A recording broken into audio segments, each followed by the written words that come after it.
Hello, Facebook and YouTube, possibly Instagram. How are you guys? Come on in. This is our Thursday talk with Marquita J. Super excited to be back. I've been gone for a couple of weeks and been working on this youth symposium. As soon as I announced that we were doing the youth symposium, my feet hit the pavement and we began to work. So I haven't been doing my lives like I have been doing. I've been out for a couple of weeks, but I'm super excited to be back and to share with you a thought that came across my mind, and actually had a couple conversations about it. So I figured let's just do a Facebook Live and just see what we can get from this, and hopefully it will help you, because it sure brought insight to my life and how I've dealt with things. And certainly I try not to talk about stuff that I haven't dealt with. So if it came to me and I dealt with it, I try to give, how I was able to learn from it.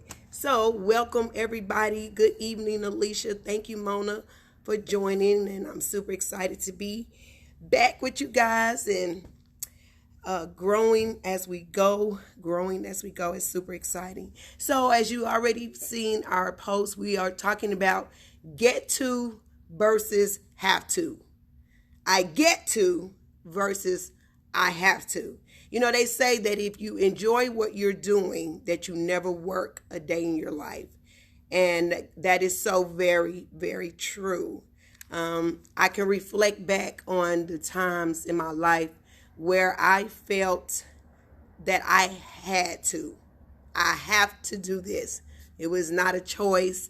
I felt as though I was stuck in that rut. I felt like nothing was going to change and that everything would always be the same.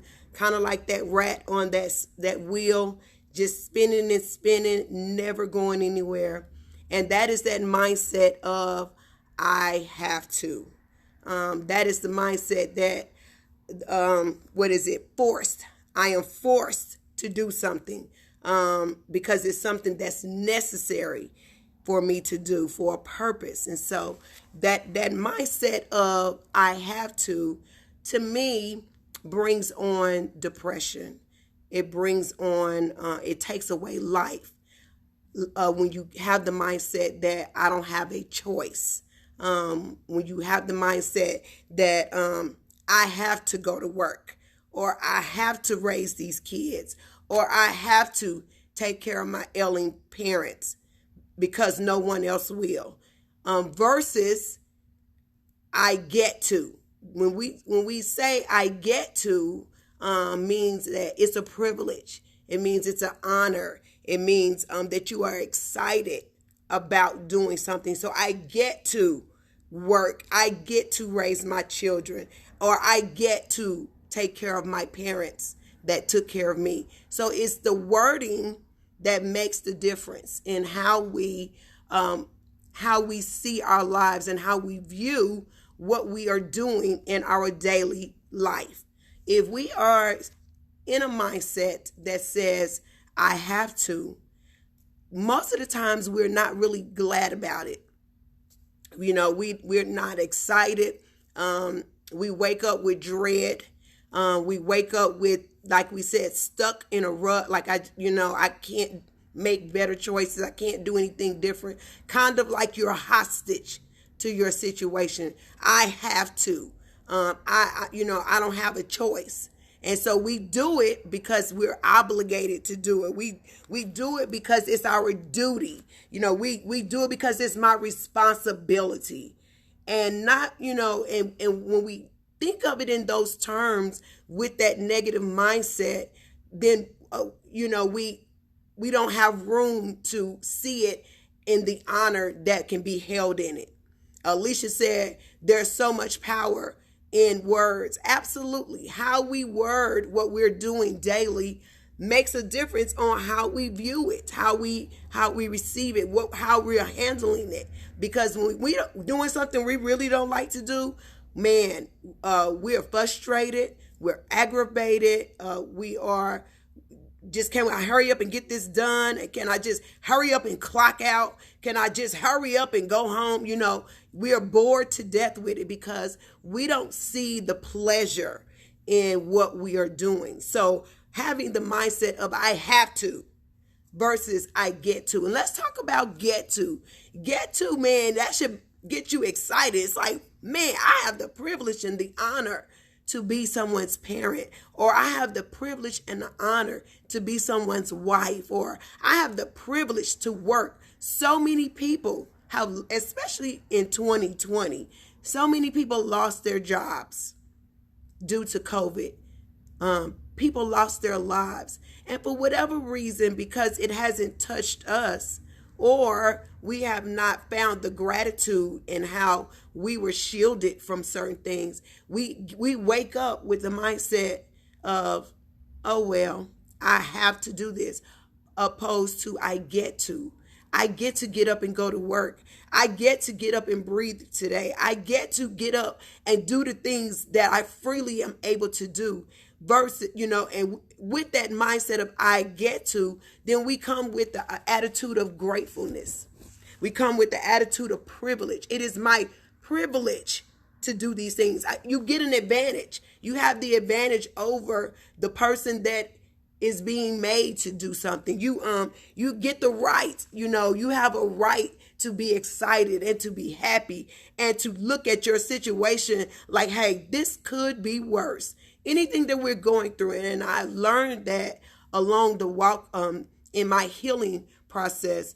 I learned to have a spirit of gratitude towards my situations, because all that I went through, it could have been worse. You sit down and you talk to people and you start sharing your life stories, and you sharing something you thought was like traumatic and just the worst. And then the person next to you shares something that is way 100 times worse than what you went through. And it's like, wow, yeah, no, my situation was not that bad. So whatever you're going through, it could be worse, And so we have to be in the mindset where we say, I thank you, God, that you have shielded me. First of all, it took me a long time to get here. I began to thank God for what I did go through. The situations I did go through, the pain I had to suffer, the neglect I had to endure. I began to thank God for it. Why? Because what would life be like if I didn't go through those things? What would my life be like? What would my path be like? Who would I be able to encourage if everything I went through was great? If I never overcame things, how could I encourage someone else? So when I say I get to be a fatherless daughter, man, I take that as an honor now. Why? Because I get to help somebody else who's still struggling with their fatherless issues. I get to minister to someone else who felt low and felt insecure. I get to, versus I have to. And I won't be effective if I'm in the mindset I have to. Many times, especially I would say for women, because I am a woman, when we are taking on the task of raising a family. Maybe we started at an age we wasn't ready. Maybe the situation wasn't what we pictured it to be. And for me, I took on a spirit of burden instead of gratitude. I took on a spirit of burden that my body was healthy enough to even bear children.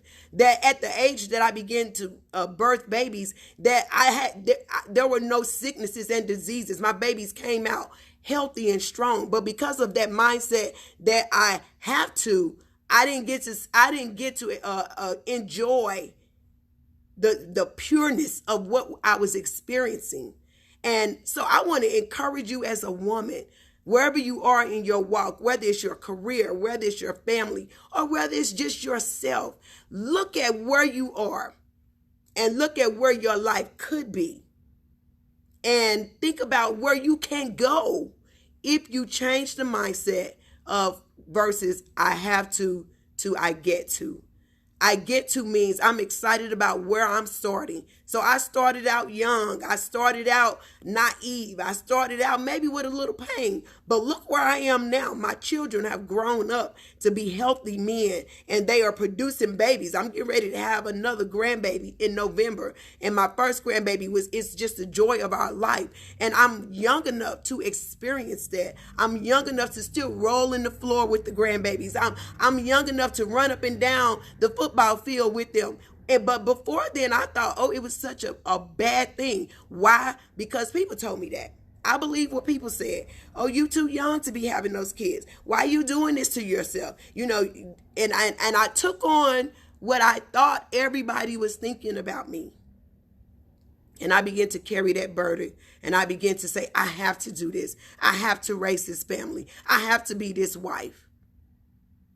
And I thank God that he delivered my thinking before it was too late, before my eyes closed. I thank God now I can say I have the privilege to be Gary Johnson's wife. I have the privilege to be my children's mother.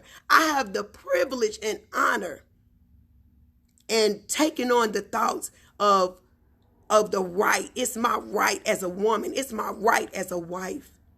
And when we can change how we think, whether you are male or female, if you can change how you're thinking about your life situations, have to versus get to, you're going to find yourself in a happier place.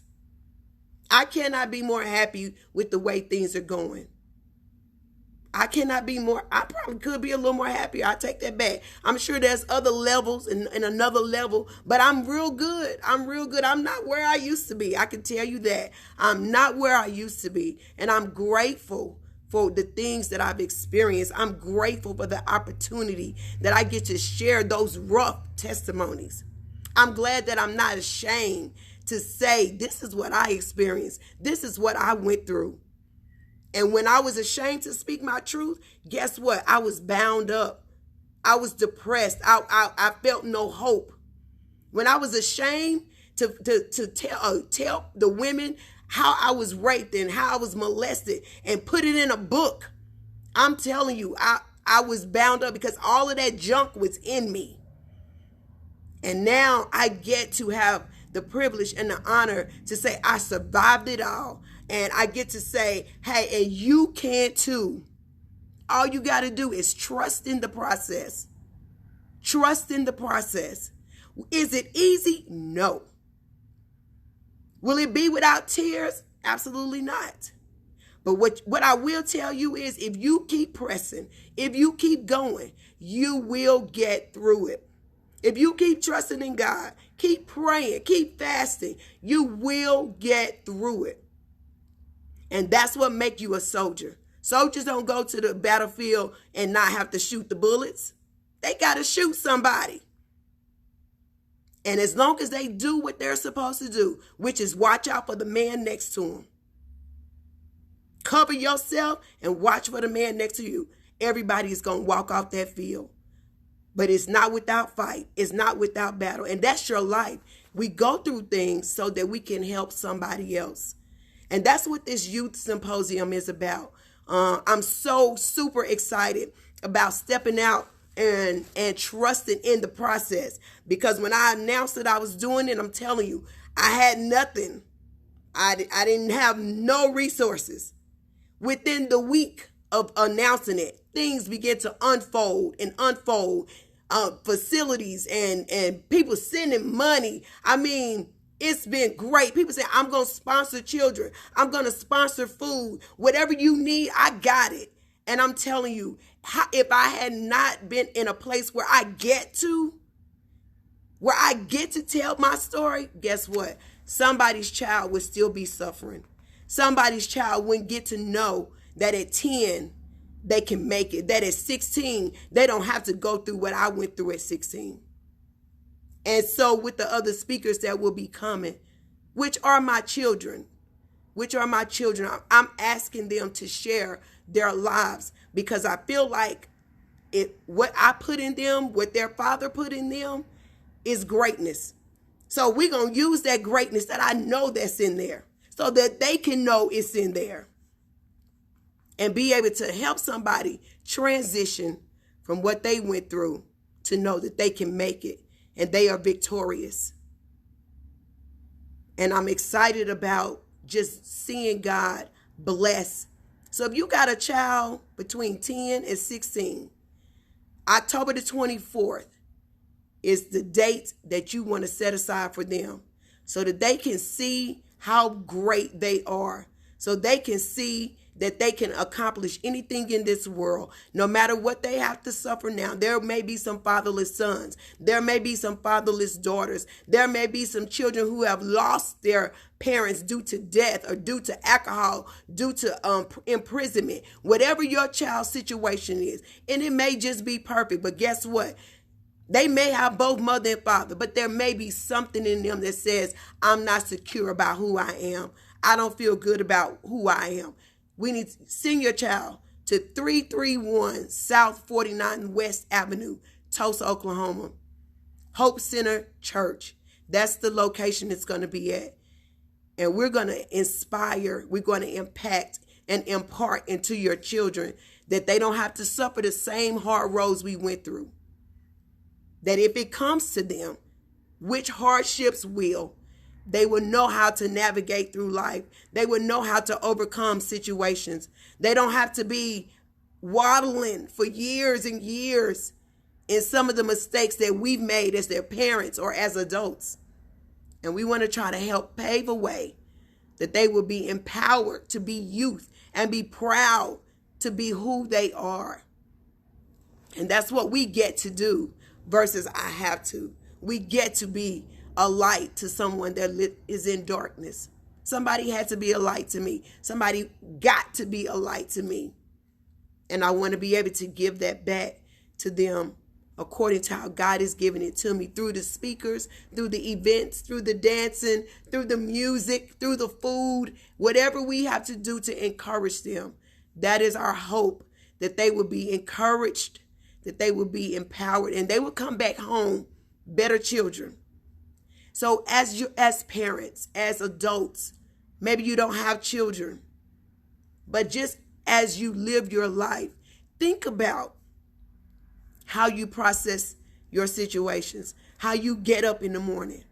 Do you wake up with grudges?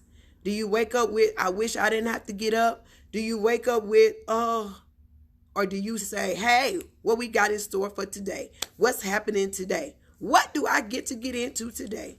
Who do I get to help change today? And it could just be a word of encouragement. Just a simple, you look pretty today. You get to empower somebody just with that word or that sentence. So think about it and be intentional about how you're thinking. Get to versus have to. Get to is I am excited to do a purpose. I am privileged. I have the advantage. I have the right. It's a benefit. Man, that's a great word. It's a benefit. I get to benefit and you get to benefit off of me thinking I get to do something. Versus I have to, which means I'm forced. I'm forced to raise these kids. Nobody else is helping me. I'm forced to take care of my parents. Nobody else is helping me. I'm forced to get up and go to work because nobody won't give me no money. And that comes with burden and it comes with depression on top of what you already deal with. So when we can change how we're thinking, we can change our path in life. I hope that you got something out of this today. I see you guys commenting. Aletha, she is saying thank you, and she's a living witness. And so many people. Shelby is watching. Laurenisha is watching. I thank you all so much for joining in and just being able to be with us at our 5:30 Thursday talk. I hope you can take something home with you. If you need anything, of course, I always say you can inbox me.